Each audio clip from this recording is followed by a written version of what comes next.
I just want to say that I want to do more of these kind of videos with the face cam. However, the household is a little bit too hectic to do it at home. So a lot of these will be in my car.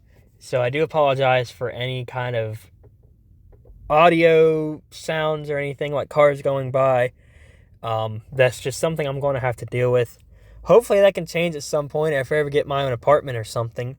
But yeah, just want to apologize for the kind of low-ish quality of audio that comes with that. Well, it's the end of 2025, and as per tradition, it's time of year where coaster YouTubers around the world share their top coasters, and it's time for me to throw my hat into the ring. 2025 shaped up to be a great year for me as a thuzy, having hit up new parks from Kings Island to SeaWorld and Fiesta, Texas. Tons of new credits were added, and tons of amazing re-rides as well. Unfortunately, there are only 25 out of my 146 credits that deserve to be in this video, but these 25 are some of the most elite coasters I've ridden. So it's time to go through them, see exactly where they rank on my list. Even though it's past Christmas, I've checked this list twice, so buckle up, pull down your restraint just enough to hit the lock position, and enjoy your ride as we look at my top 25. But first, some honorable mentions. Whoa, I can already hear the comments. But James, how is Mystic Timbers an honorable mention? I'm unsubscribing from this channel. Well, this is an honorable mention for one reason. I only got a single ride. Not only that, but a single ride in the cold of September. I was going to ride later at night, but the line was over an hour, and I was exhausted having just spent 3 days at Cedar Point.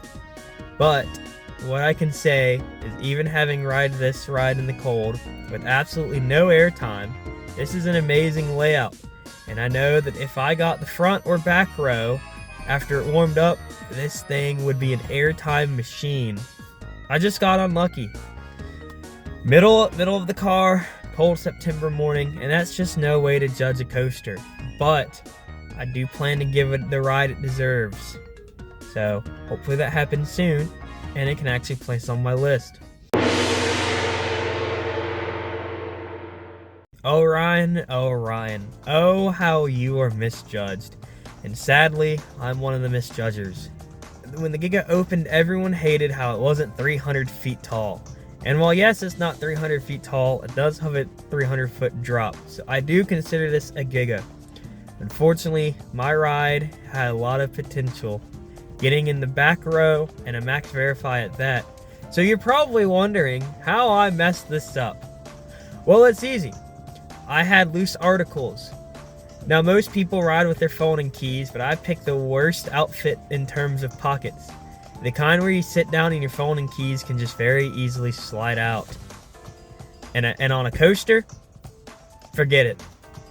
The whole time you have to press down to keep your items in your pocket, and that's the move I had to do. Using both hands to make sure nothing fell out just isn't a way to experience a coaster. I only got to enjoy the first drop and the camera, and that's about it. But what I can say is this layout has its moments. The belt is surprisingly forceful, that being Orion's belt, and it has some bonker speed hills. But there's just some odd parts, like the pointless wave turn that shows why B&M should just stick to their old profiling of airtime hills and not try to do what RMC elements can do. But unfortunately, this Giga just doesn't hit the list because of that one ride. It's the only ride I got, and I just know that paying more attention to not losing my phone and my keys is just no way to judge this ride. So it's here and by honorable mention. And now, here's my actual top 25.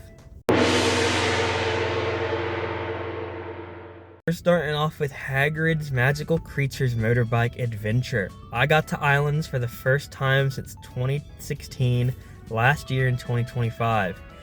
And the first time I went, that was back when Dueling Dragons was around and the Hulk was still being retracked. But I got to say, this is easily one of the best family coasters. The whole ride experience is top notch, and it actually feels like you, the rider, are part of Hagrid's class.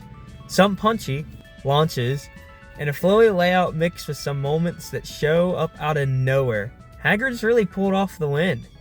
The whole time I was laughing and enjoying the ride, not as a thuzy, but as someone who is a part of a field trip. But this field trip involves a spike, a drop track, and moments of interacting with riders that immerse you in the best way possible. Now, hit those purple buttons. Hold on. Dragonfire's got a kick. Solid ride. Go give it a try and look at it from the lens of a family coaster, and you will be quite surprised.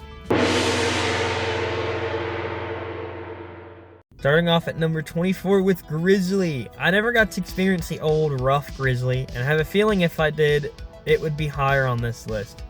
But what I can say is Gravity Group did a fantastic job retracking and reprofiling this ride. This ride has moments where it feels like it's trying to straight up throw you off. From random pops of violent ejector to insane laterals, pair it with a slept-on night ride. Seriously, if you haven't ridden the Grizzly at night, do it. It's not as pitch black as the Beast, but the forces it pulls make it way ahead of a Beast night ride. And with those two combinations, you have the recipe for an outstanding Woody. Mr. Freeze was the ride that made me realize Premier Rides is actually really good. After riding Flight of Fear, which is a decent launch coaster, and 2 Skyrocket 2s with comfort collars, I didn't see the appeal of Premier. But man, Mr. Freeze showed me how good a Premier launch coaster can be. You begin your ride with your choice of forward and backwards. I chose backwards for my first ride because, are you kidding me? Why wouldn't I? Launching backwards with a punchy LIM launch is insane.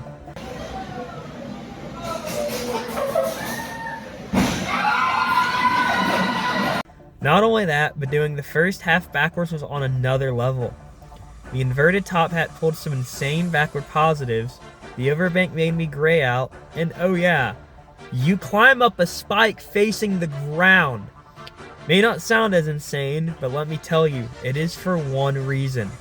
The limb section near the peak. You climb up, losing speed, and right before you expect to fall back down, you suddenly get boosted up even higher.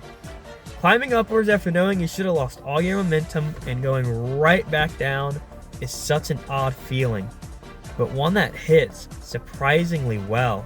Pair that with being able to do the forceful first half, but even faster due to the backward spike, pulling even more forces, is the cherry on top.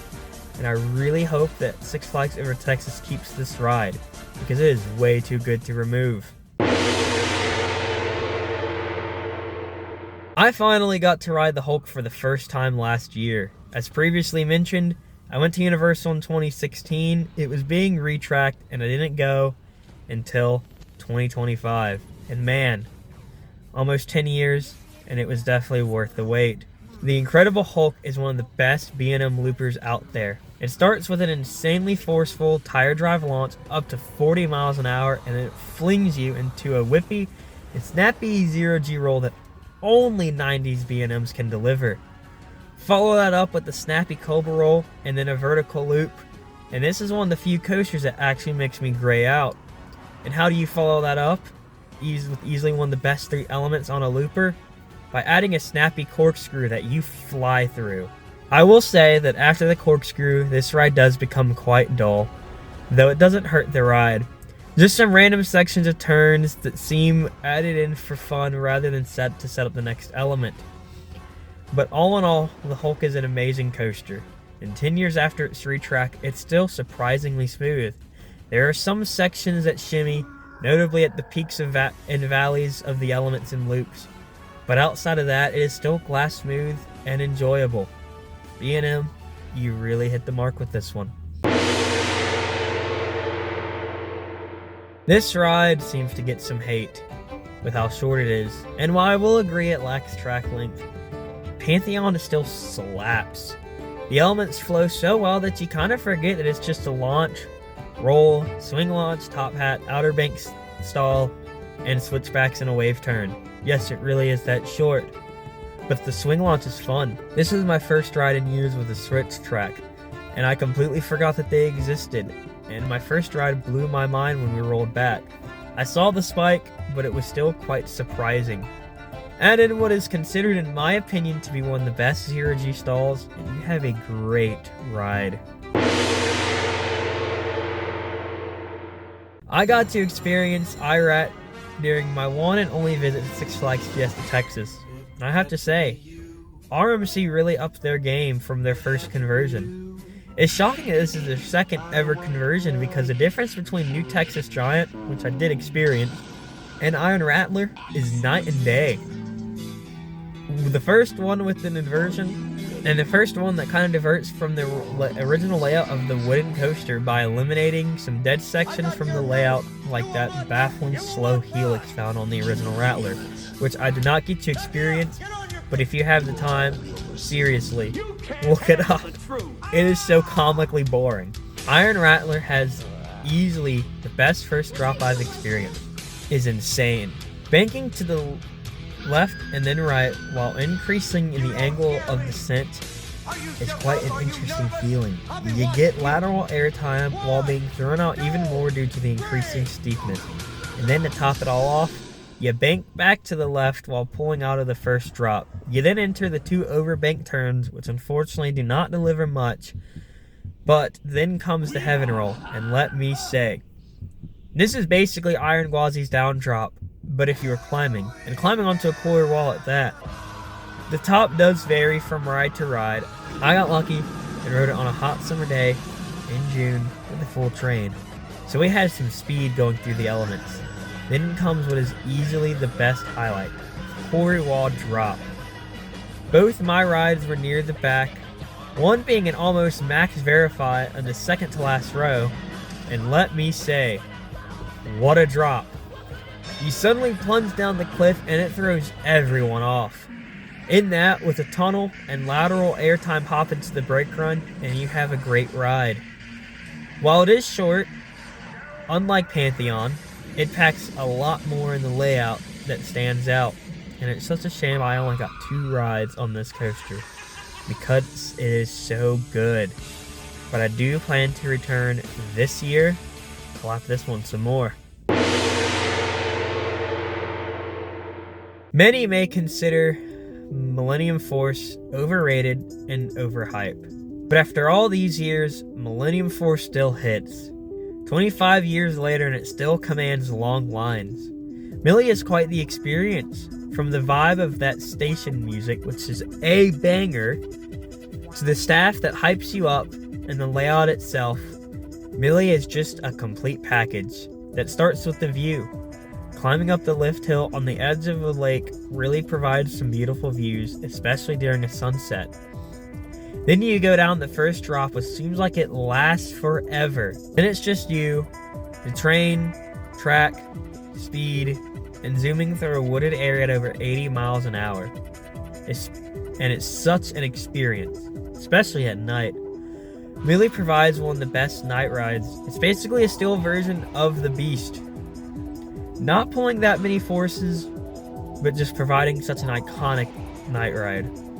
Zooming through the trees, overbanked section secluded from the rest of the park at night is out of this world. With just a T-bar and a long layout that seems like it lasts forever, Millie is a lasting ride that you look back with fond memories and smile. It may not have the most airtime or the most thrilling layout, but it stands as a one-of-a-kind ride and deserves some respect in that aspect. Banshee was the first traditional B&M looper that I experienced with the new school profiling. And I gotta say, I'm a fan. I know people complain that it lacks whip or snap that the 90s inverts have, but Banshee still pulls insane positive G's at random times. The first drop is just a teaser of what to expect in the force department. Great G's pulling out of the first drop, and then you go into an element that to my knowledge is not on any other invert, that being a dive loop. It is a shame that there aren't dive loops on more inverts because this one is way more forceful and unique than any Immelman can ever be. Follow that up with a forceful loop going through the lift hill and a demonic pretzel loop that feels like it's trying to rip your legs off. And the icing on this invert greatness is another unique inversion with the inline twist and an insanely forceful helix. Banshee sure does leave a mark and makes you wonder if this is the future of B&M inverts. I'm all for it. It may lack the whip, but its uniqueness is something that is unmatched. Overall, it's number 2 on my invert list. But there's just one that Banshee cannot top. But you'll have to wait to find out what that is.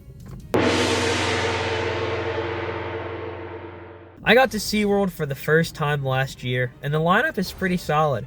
From the first surf coaster Pipeline to the amazing compact coaster Icebreaker, but there is only one ride that made the list from SeaWorld, that being Mako.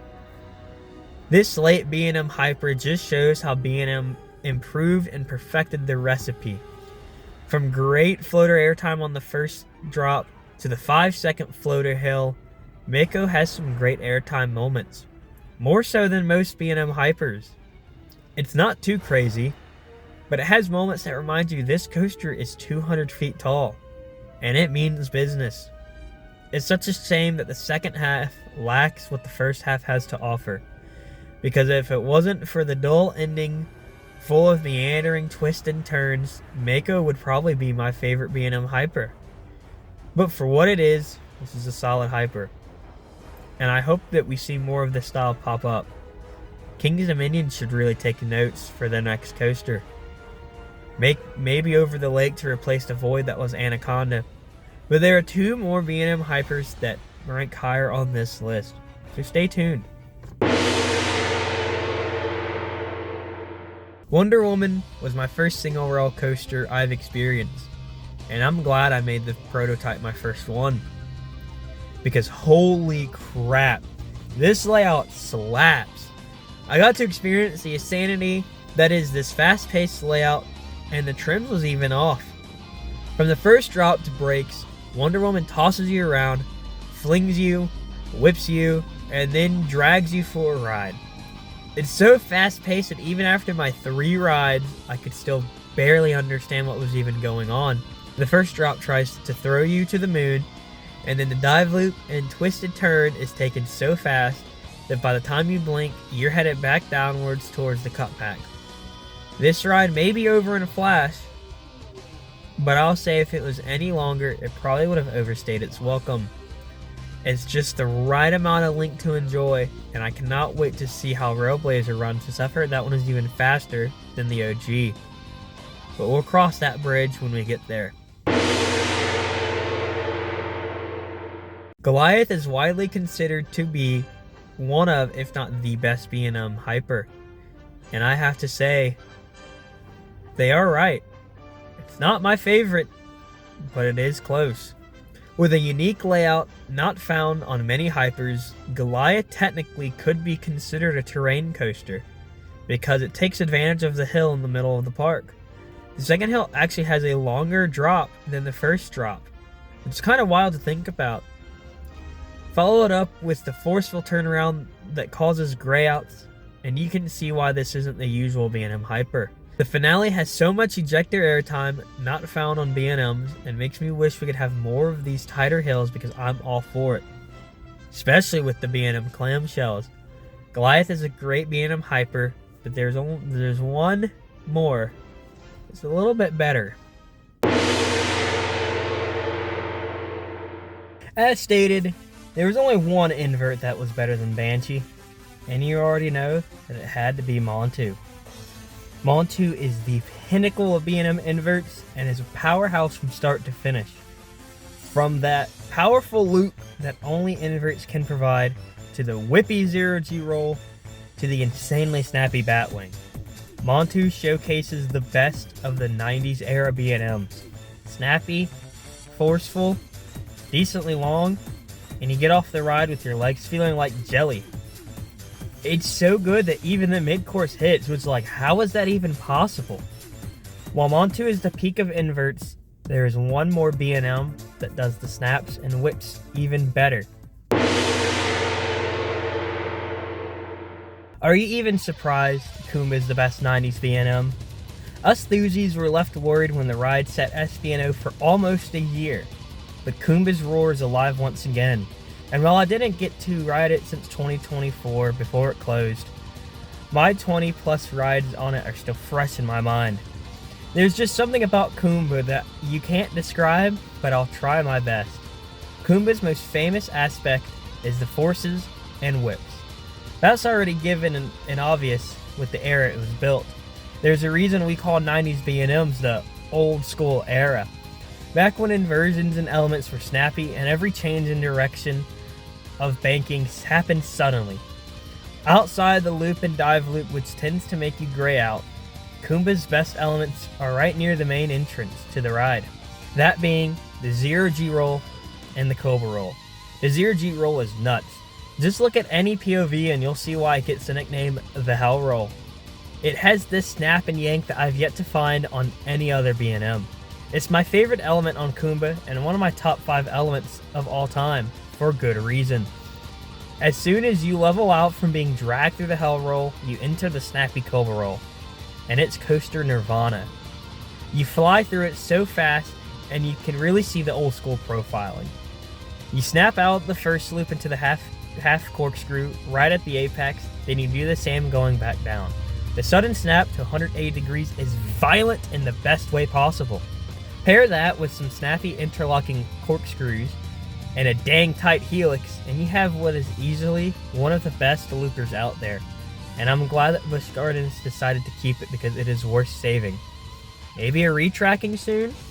Who knows? I got back to Cedar Point this year as part of my September trip to Ohio. And besides re-rides on some legendary coasters, I got to experience what was at the time the only new-gen Vekoma tilt coaster. And I have to say, we need more here in the States. This ride seems like a one-trick pony, but it's not. From twisted airtime to fast-paced inversion, this ride slaps. The tilt feature obviously being the highlight of the ride. Tilting down is such an odd experience, especially in the front of the train. Even though I know this ride is perfectly safe, it is still somewhat terrifying. Unfortunately, it was down a lot the days I went, so I only got to experience it twice, but those 2 rides were at night with the awesome lighting package. Seriously, if you can get on train with the lighting package that works because one train is already broken somehow in that aspect, it is amazing, especially with the onboard audio. Cedar Point, please fix that other train. I hope I get to experience it in the back row because I've heard that is an even crazier experience, especially gaining height when tilting. I know you guys are probably about to unsubscribe after seeing this almost in the top 10, but please just hear me out.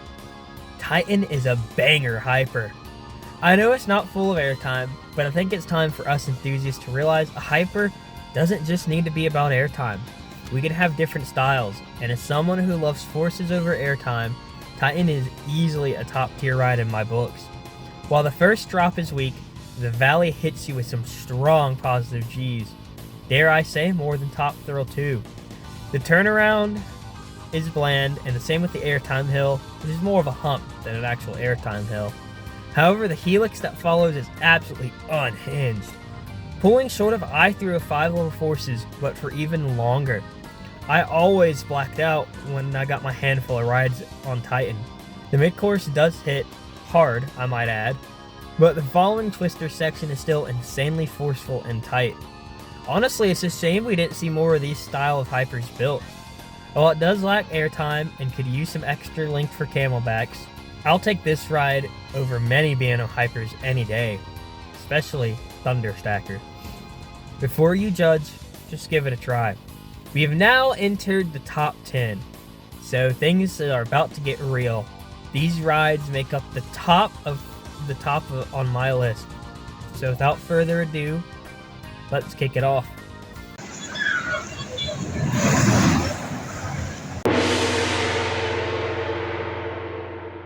Maverick is one of those rides that seem to get better with age. Many people say Velocicoaster is a perfect ride, but Maverick is a predecessor to it. It's like a mini Velocicoaster with all of the best elements. It may just be 100 feet tall, but it packs a punch.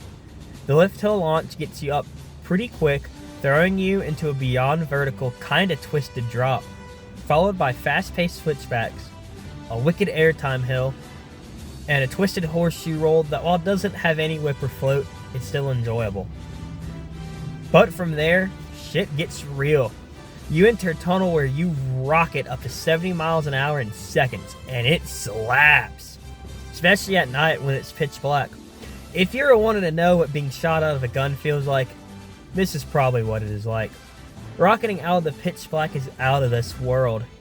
The S-Spin gives solid floater airtime, but then the single dives hit, and they hit hard. I love how whippy they are, snapping into and out of the element so fast you barely know what just happened. All in all, Maverick is a near perfect ride.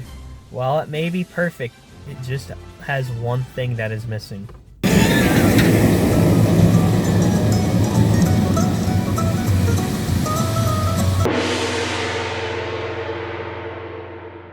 I'm sure many of you expected this to be the best B&M Hyper on my list. As soon as you heard I went to Kings Island in the beginning of the video, and that there's one more B&M above Goliath, you already know it had to be D-Back, and you'd be correct. D-Back slaps, and is easily the best B&M Hyper. I got multiple back row, almost max verify rides, and let me say, I think B&M perfected the Hyper model with the long boy trains. These trains are longer than even the 9-car ones on Goliath, so they have insane whip over any hill, especially the first drop. The long boy trains are really the only B&Ms that have ejector on the first drop. Every Camelback that follows is absolutely perfect as well. Long-lasting floater, bordering on flowjector, a surprisingly decent forceful hammerhead turnaround, and then some more glorious Camelbacks. The mid-course does hit, but it doesn't kill the ride, and I really wish that my home park Hyper, Thunder Striker, had the length after the mid-course that D-Back does. Having a few more hills and then the fun splashdown is just amazing. This ride might just be the peak of the B&M Hyper, dare I say it.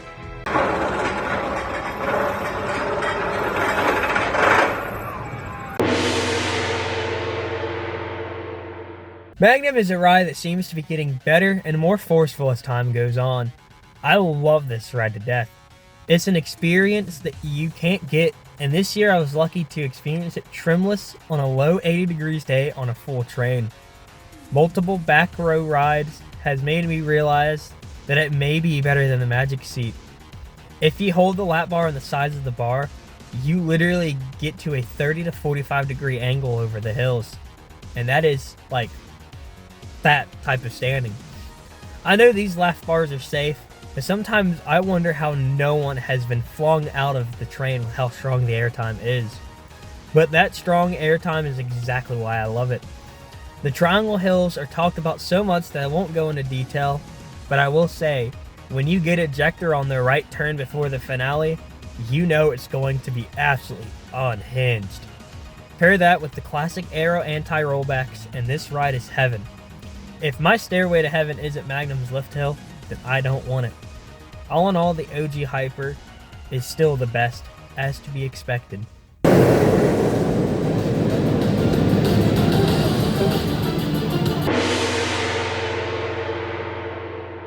When I went to Cedar Point in the first weekend of June 2024, I just missed the 8 days that Top Thrill 2 was running. And so I got to stare at the lawn ornament. Everyone was worried how this year would turn out for this ride. 2025 was really the point of no return. If Top Thrill 2 was still unreliable, then it would have definitely been removed. And us enthusiasts were worried that we might lose the last strata, considering we lost Ka in February of last year. But thankfully, Top Thrill 2 proved us wrong, and had an amazing season, with surprisingly very little downtime. Outside the 3 days it was closed for the spike inspection, and the occasional regular hiccups that any ride has, Top Thrill 2 proved it was a reliable ride, and I got to ride it last September. My first ever coaster over 400 feet tall was a rush. Going backwards over triple digits during the second launch is so fun. Not to mention seeing the world disappear as you climb higher and higher up the spike. It was such an odd experience. The third launch is surprisingly punchy, but that's probably due to the fact that you have 15 plus miles an hour to gain in a short period of time when you're already at nearly 100 miles an hour. Shooting up the 420-foot top hat is something I'll never forget. The twist downward was super whippy, especially given that the heart lining is off with the new trains. All in all, it is a great ride, and I'm glad it was able to run pretty much every day while the park was open. We can rest easy that it is here to stay for a while.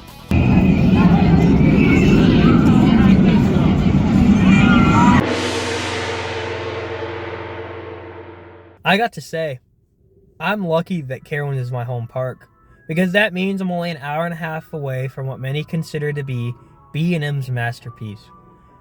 But the same part also becomes a con, and that is after each ride, I look back and it gets kind of old and boring. Now, boring Fury is still absolutely top tier, but it's starting to affect the magic that Fury brings. However, all that changes when I actually ride. Each ride, I'm reminded as to why this is a top tier coaster. The layout is honestly the most perfected layout of all time. From the high-speed switchbacks that give you sideways lateral airtime flying over the entrance, to the amazing treble clef that always just hits, to the airtime-filled ending, Fury switches personalities perfectly. And it's such a shame that B&M hasn't delivered anything as close to Fury, especially in the airtime. Getting ejector with clamshells is so good, and I wish we could have more bonkers moments like this on Hypers and Gigas. With each ride, Fury does lose its magic that it holds within me, but at the same time still reminds me what B&M is capable of when you give them basically free reign to create whatever they want, and it does show that they're able to let their hair down and party with the rest of the group. He won't be getting blackout drunk and get into a fist fight at the bar. He does have a reputation to withhold after all, but just this once, he'll show you that he still has it and isn't afraid to go all out. Six Flags, just allow another one of these rides to be built. Please. Maybe we can get one at Six Flags Great Adventure to make up for your absolutely stupid error of removing Kingda Ka.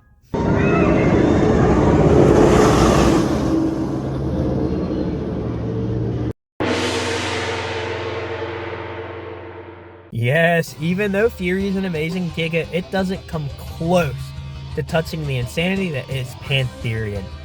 This midlife identity crisis Intamin just hits hard. It holds a legendary status in the Thuzy world, and for good reason. This ride is absolutely mental.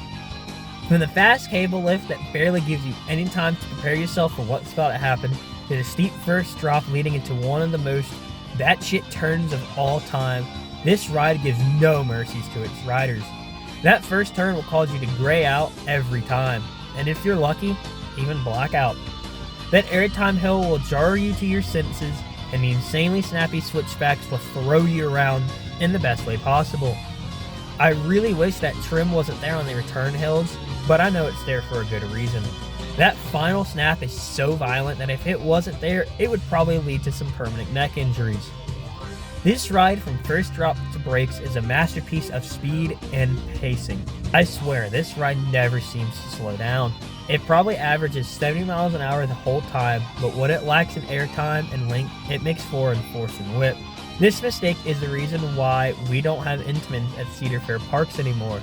But if it was between not having this ride and having new Intamin at the Six Flags parks, or having this ride exist at the expense of no new Intamins at those parks, I'll take the second option every single time.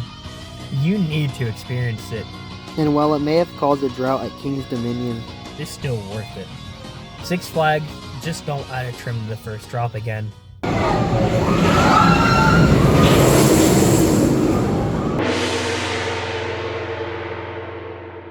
Let me start off by saying, up until early 2025, this ride was my number one. Just because it got dropped down doesn't mean it isn't worthy of being one of the world's best coasters, because it is. I won't spend too much time diving into this ride because I've already made a ride review of it. But to sum it up, insane pacing, great airtime, and unique elements make this ride elite, and every time I get off, I'm basically speechless. While we may have lost Alan Schilke when he retired, I'm glad his final coaster was Iron Gwazi, because it is nuts, and you can definitely see he just said, F it, if I'm retiring, I'm going out with a bang.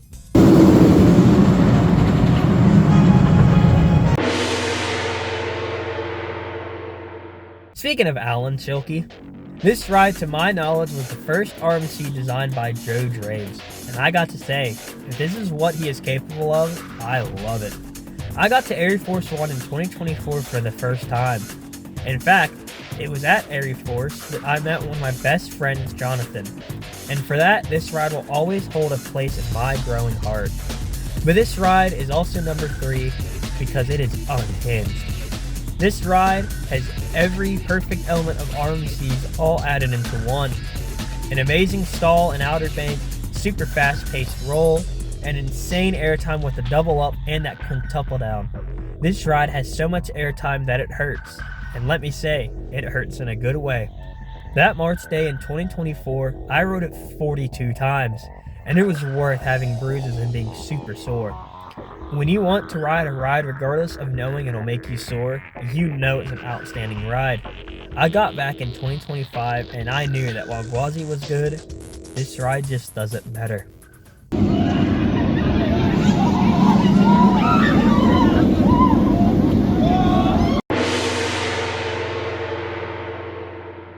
Let me say, if it wasn't for my last coaster trip of 2025 happening, this would have been my number 1 coaster, and for a great reason.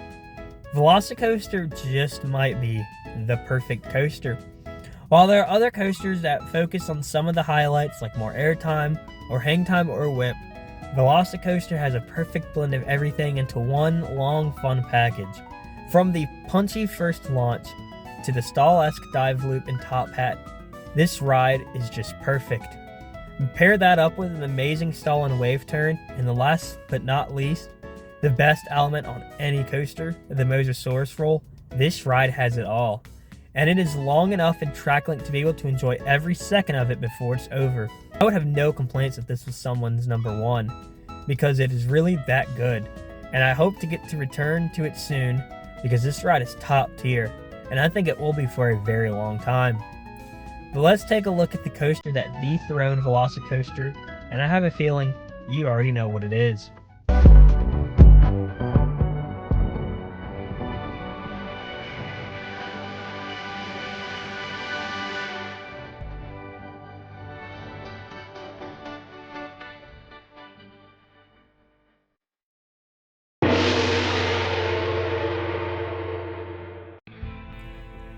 This part, I'm actually going to be going off script for this ride because it is absolutely worth it. And I know what you guys are saying. I'm a basic white bitch now. Steel Vengeance is my number 1, what can I say? However, if it was not for my last trip last year, this ride would be placed number 2 and Velocicoaster would be placed number 1. But since I got there last year, that changed for one reason. I got a back row, max verify, full train on a surprisingly hot September day for Ohio at night, and with the mid-course trims turned off. And what a ride! It was just pure insanity. Everyone talks about the outer bank and the little wave-esque top hat hill, but man, everything that people say about this ride is absolutely true. However, if it wasn't for that max verify ride, it would be number 2, because in 2024, I got a total of 6 rides at Cedar Point on it. And of those 6 rides, every single one of them was stapled. One of them was stapled so bad, I had to ask to release the lap bar to recheck it because I genuinely could barely breathe. For some reason, the worker there would look at me and just push down as hard as he can. Now, I know he has a job to do. I'm not saying he doesn't. But there's a difference between, feels like you're purposely stapling someone and just doing your job. After going to Carowinds dozens of times, I've had multiple scenarios where a worker will be like, hey, I see your coaster shirt, but I have to staple you because there's a supervisor there. And I'm okay with it. If you explain why you're doing that, I have no problem. Or if even you just say, look, I'm sorry that I have a job to do, okay, fine, I'll come back at a later time. But this dude just would not say anything. And it felt like he had a vendetta against me. And again, I know he's just doing his job, but like, come on. There was one time where I just like increased my stomach and just moved up a hair like that far. And the dude apparently saw that gap and was like, I need to just sit back. Like, dude, I understand you got a job to do, but like, after seeing me ride 4 times prior and you stapling me, maybe take that as a sign and take it a little bit easier. So yeah, if it wasn't for my return trip, this ride would be number 2. But that one ride changed everything. In fact, during the ride, I yelled for some reason that this ride is better than Velocicoaster. Because it is that good. Pair that with getting the last train of the night after marathoning it 5 times in a row on the Saturday night was just absolutely awesome. It was great.